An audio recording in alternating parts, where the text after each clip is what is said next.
శ్రీ గురుభ్యో నమః. శ్రీ గణేశాయ నమః.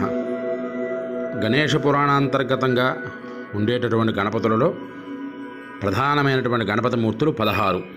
అందులో 6వదైనటువంటి గణపతి మూర్తి తాండవ గణపతి లేక నృత్య గణపతి.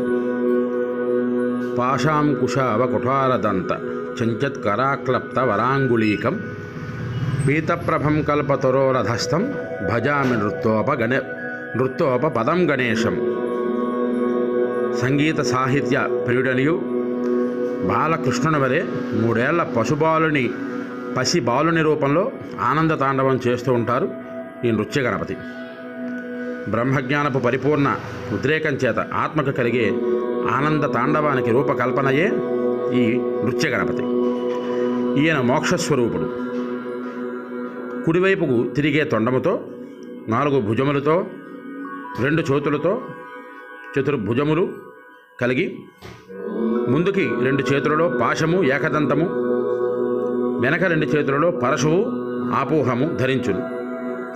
ఎడమకాలు పైకెత్తి కుడికాలు క్రిందకి ఆంచి పద్మపై తాండవించును.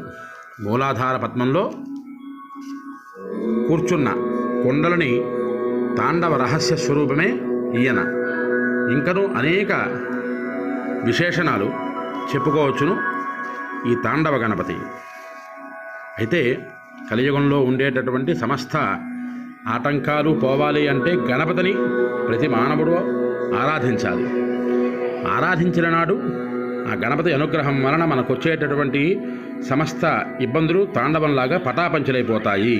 హరి ఓం స్వ